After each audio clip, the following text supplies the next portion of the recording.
What's up, bud? It's Rob. This is Apparel Success, and in this video here, what I want to share with you are two big regrets that I have that if I could go back in time, I would have done completely differently growing my clothing brand from the very beginning. And the reason why I want to share this with you is because I believe that parting this knowledge on you will help you save time and avoid making the same mistakes that I did. So let's do it.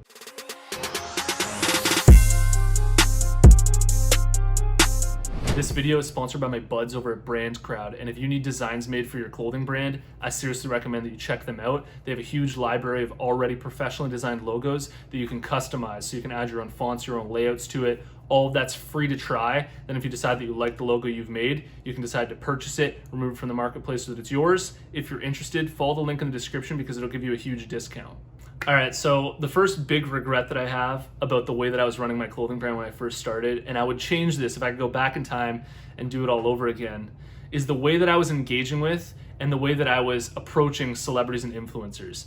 And you may understand what I'm talking about here. You may have already experienced this if you're already on your journey and you've already tried to do this, which is where I would get really excited about the idea of that celebrity taking a picture wearing our clothing and sending it to us. Like the thought of that was so exciting, or the idea of them making a post on their own accounts wearing our clothing and tagging us. It was just so exciting that when I was sending them messages, trying to send them gear, I would be overly aggressive and I would be a bit antsy about it. And so, I'd come across in a way that would hurt the longevity of the relationship. It would leave a bad taste in their mouth, and it wasn't what was ideal at the end of the day for maintaining a nice relationship over time. And so to any influencer, first of all, that I reached out in the first year or two, I apologize if I came across a bit aggressive, but the types of things that I do was basically, I'd reach out to them just like anybody else would. Hey, we love you. We'd love to send you some free clothing. They'd say, yeah, absolutely. That sounds amazing. Send me this. We'd say, awesome. It's on the way, right? Then there's this natural kind of period where you're shipping it out. You don't hear from them. If you don't hear from them within a week, it's natural to be like, hey, I hope you received the gear, because you're excited about them getting it, right? And then if you don't hear them again in another day, I may send them another message saying, hey, we really hope you got the gear. We're really hoping to get a post of you wearing it or something like that, or we're really hoping to get a picture of you wearing it. It would be awesome to see you wearing it, that type of stuff. And I think that when you do that, I've said this in other videos, celebrities have a very, very sensitive radar to that taker mentality. And if you're just trying to, use them for, who they are. And I think that's just wrong. It's just completely wrong to be doing that at the end of the day. And the reason why you want to be sending somebody gear, the intention should be coming from a place of you actually really like them. And it would really be truly something else to see your clothing worn by this person because you really admire them. And, if you get a picture of them wearing it, you just need to be so grateful for it. But what I'd change if I could go back, and what I recommend that you do moving forward, is anytime that you message a celebrity, an influencer, and you're trying to, send them free clothing, just come from a giving place. Send them the gear. Don't message them too quickly again.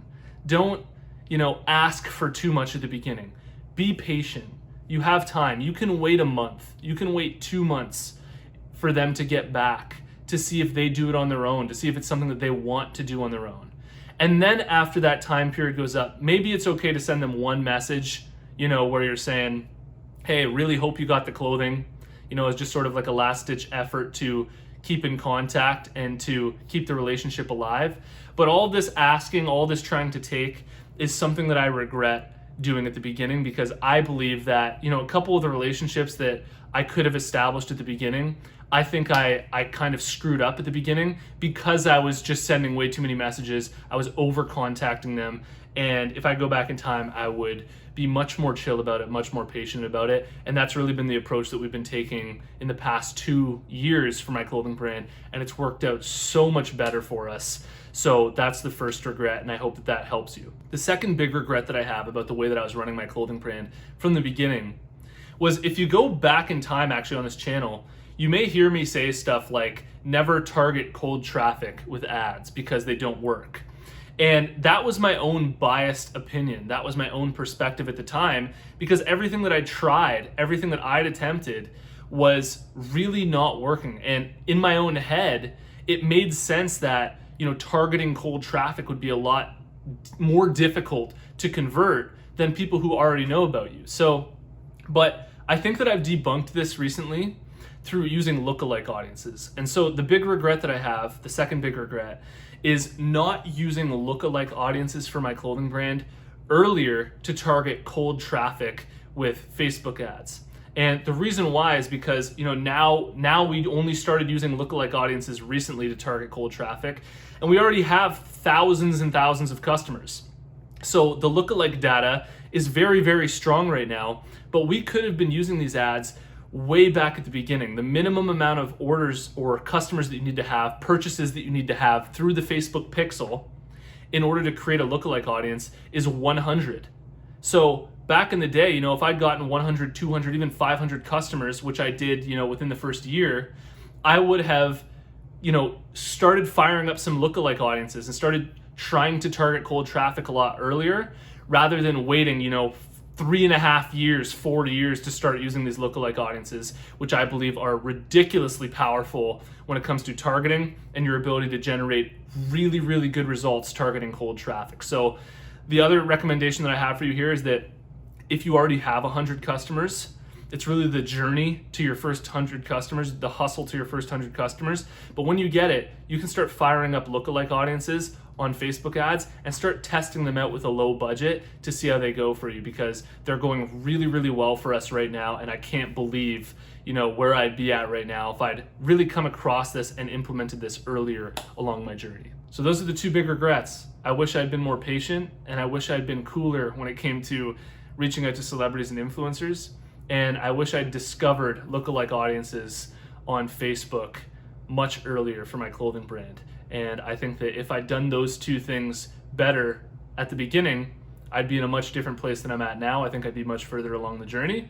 But hey, everybody makes mistakes along their journey, and I am where I'm at. And let's keep plugging forward and keep learning from our mistakes. So I really hope that you take those lessons seriously and implement them for your own clothing brand. If you got a lot out of this video, smash the like button. Let me know what you think in the comments below, and drop your brand down there as well. I like to check out the brands that are watching. And if you've made it to this point in the video, I want to tell you about the closed Facebook group that we have for apparel success. There's a link in the description. Follow that link, join us in the group, and I'll see you in the next one. Peace.